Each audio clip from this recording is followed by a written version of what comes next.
कैसे हैं आप सभी। मैं हूं पूजा मेहता और मेरे YouTube चैनल स्टडी नेटिक पर आप सभी बच्चों का वेलकम है। बच्चों, आज यहां पर मैं क्लास 11 की अकाउंटेंसी पढ़ाने वाली हूं, जिसके अंदर में जनरल एंट्री कैसे की जाती हैं, पूरा फंडामेंटल जनरल्स का, मतलब उसकी डेफिनेशन से लेकर उसके फॉर्मेट से लेकर उसके क्वेश्चंस तक को मैं सॉल्व करवाने वाली हूँ। एक ही वीडियो में ये कंप्लीट होना थोड़ा सा डिफ़िकल्ट है, इसलिए मैं इसके कुछ पार्ट्स लेकर आऊँगी।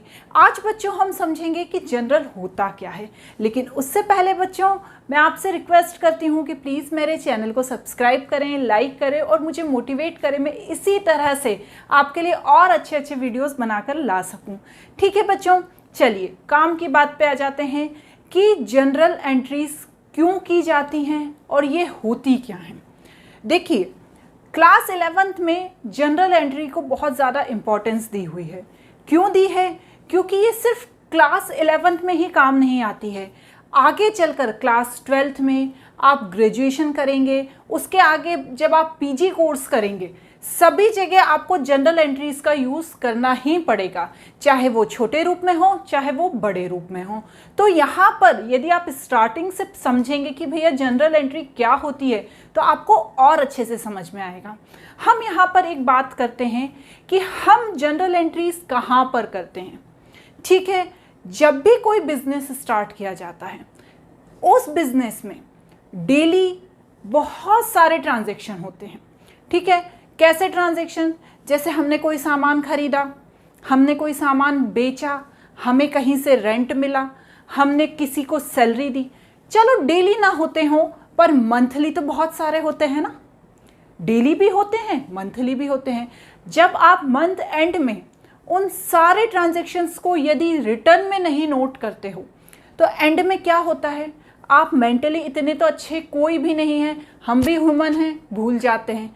तो मंथ एंड में क्या होगा, हम सारे ट्रांजैक्शन भूल जाएंगे कि भैया कितना पैसा आया कितना पैसा गया, हमें कोई हिसाब ही नहीं रहेगा हमारे पास। तो हम यहाँ पर क्या करते हैं, जनरल एंट्रीज करते हैं। अब ये जनरल एंट्रीज किस बेसिस पे की जाती हैं? आप कोई भी सामान जब खरीदते हो, चाहे बिजनेस में हो चाहे हम हमारे पर्सनल यूज़ के लिए खरीदते हैं, तो उसका बिल आपको ज़रूर मिलता है। साथ ही साथ यदि बिजनेस में कोई सामान खरीदा या बेचा जाता है तो उसकी इनवॉइस मिलती है। वो सब क्या कहलाते हैं? सोर्स डॉक्यूमेंट कहलाते हैं। हमने पढ़ा है ना, वो सब क्या कहलाते हैं? सोर्स डॉक्यूमेंट, क्योंकि उन्हीं के आधार पर तो हमें पता चलता है ना कि हमने इतनी चीज़ खरीदी और इतनी चीज़ बेची। जैसे हमने किसी को सैलरी पेड करी, तो उसका हमारे पास रिकॉर्ड तो रहेगा कि भैया हमने उसको सैलरी पेड की है, तो उन्हीं आधार पर जनरल एंट्री की जाती है। यहाँ पर मैंने एक जनरल एंट्री की डेफिनेशन लिखी है, अब उसको समझ लेते हैं। Journal is a book of primary entry in which transaction is first recorded in chronological order from the accounting voucher that are prepared on the basis of source document, that is cash memo, invoice, purchase bill etcetera. मतलब यही है कि जब हम कोई चीज़ खरीदते हैं या बेचते हैं, तो वो जो सोर्स डॉक्यूमेंट हमको मिलता है, जो बिल मिलता है, जो इनवॉइस मिलता है, उसके आधार पर हम अपने पास जो एंट्री करते हैं, प्राइमरी एंट्री करते हैं, उसे जनरल कहा जाता है। इसमें सबसे इम्पॉर्टेंट एक चीज़ दी हुई है, उसे आप ध्यान से समझिए, क्रोनोलॉजिकल ऑर्डर। क्रोनोलॉजिकल ऑर्डर क्या होता है बच्चों? Date wise. डेट वाइज मतलब 1 तारीख को यदि हमने कोई सामान खरीदा, तो हम सबसे पहले 1 तारीख की एंट्री करेंगे। उसके बाद हमने 3 तारीख को कोई सामान खरीदा, फिर हम 3 तारीख को करेंगे। हमने 5 तारीख को कोई को सैलरी दी, तो हम उसकी एंट्री करेंगे। मतलब जो डेट दी हुई है उसके आधार पर एंट्रीज की जाएगी। ये नहीं देखेंगे कि हम पहले खरीदने वाली चीज़ों की एंट्री कर लें या जो बेची हैं चीज़ें उनकी एंट्री कर लें, नहीं। जो चीज़ हमने पहले की है डेट वाइज हम उसकी एंट्री करेंगे बच्चों। ये जनरल एंट्रीज कहलाती हैं। जनरल एंट्रीज के साथ एक और चीज़ इंक्लूड रहती है, वो क्या होती है? Subsidiary book entries. ये क्या होती है? जनरल एंट्रीज में तो हम क्या करते हैं, सारी चीज़ों की एंट्री एक साथ कर लेते हैं, लेकिन सब्सिडरी बुक्स क्या होती हैं? सब्सिडरी बुक्स में प्रॉपर एक चीज़ के लिए वो बुक तैयार की जाती है, वो जनरल तैयार किया जाता है। जैसे मैंने कोई सामान बेचा, तो मैं कैसे लिखूंगी? सेल्स जनरल एंट्री, तो उसके लिए मैं एक बुक तैयार करूँगी। फिर क्या होगा, मैंने कोई सामान वापस कर दिया तो मैं क्या लिखूँगी, परचेज रिटर्न, तो उसके लिए अलग से तैयार करूँगी। लेकिन ये थोड़ा सा डिफ़िकल्ट हो जाता है, तो हम क्या करते हैं, जनरल एंट्री ही प्रेफर करते हैं। फिर भी यदि हमारे यहाँ कुछ चीज़ें ऐसी हैं जो हमेशा होती रहती हैं, जैसे हम सामान अधिकतर खरीदते रहते हैं, तो हम चाहें तो परचेज के लिए अलग से एक सब्सिडरी बुक्स तैयार कर सकते हैं। लेकिन यहाँ पर अभी हम जनरल एंट्री की बात कर रहे हैं। ये जनरल एंट्री का फॉर्मेट होता है, देखिए सबसे पहले 1 2 3 4 5 कॉलम बना लिए जाते हैं। सबसे पहले डेट लिखी जाती है, जैसे हमने कोई भी सामान खरीदा 1 को, 2 को, 5 को, 10 को, तो उस हिसाब से यहाँ पर डेट में एंट्री कर लेते हैं। उसके बाद पर्टिकुलर्स लिखा जाता है, जो भी डेबिट होता है उसे ऊपर लिखा जाता है। यहाँ पर लिखेंगे जो भी सेल्स है या जो भी डेबिट हैं उसे यहाँ ऊपर लिखा जाता है, और फिर डेबिट लिखा जाता है, फिर 2 करके उसका नाम लिखा जाता है क्रेडिट वाले का। यहाँ पर एलएफ का मतलब होता है लेजर फोलियो। जनरल के बाद आपको लेज़र बनाना भी सीखना है। यहाँ पर वही चीज़ दी हुई है कि जो एंट्री यहाँ हो रही है वही लेजर बुक में होगी।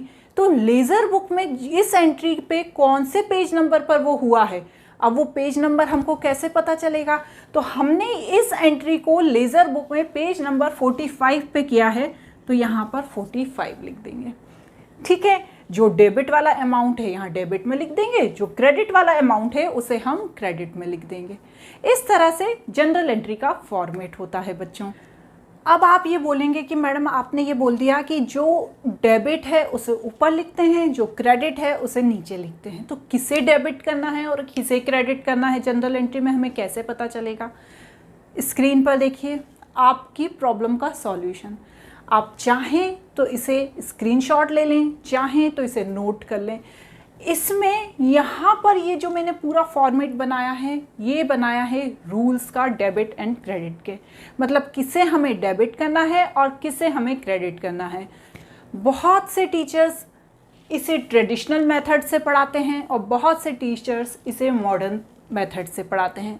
तरीका दोनों ही सही है, आपको जो समझ में आ जाए वो बेस्ट है। मैं यहाँ पर दोनों तरीके आपको बताने वाली हूँ कि किस तरीके से आप मॉडर्न मेथड से डेबिट कर सकते हैं और किस तरीके से आप ट्रेडिशनल मेथड से भी क्रेडिट या डेबिट कर सकते हैं। यहाँ पर देखिए जो टाइप्स ऑफ अकाउंट होते हैं वो 3 तरह के होते हैं, जैसा कि हम जानते हैं, personal account, real account and nominal account. Personal account में डेबिट किसे करना है और क्रेडिट किसे करना है। जो रिसीवर होता है, ठीक है, जिसे कोई चीज़ मिलती है, जैसे मैं हूँ, मैं रिसीवर हूँ, तो मैं क्या हो जाऊँगी, डेबिट हो जाऊँगी। और जो गिवर होता है उसे हमेशा क्रेडिट किया जाता है, देने वाले को क्रेडिट किया जाता है और पाने वाले को डेबिट किया जाता है। रियल अकाउंट में क्या होता है, व्हाट कम्स इन, जो आता है उसे डेबिट किया जाता है, और व्हाट गोज़ आउट, जो जाता है।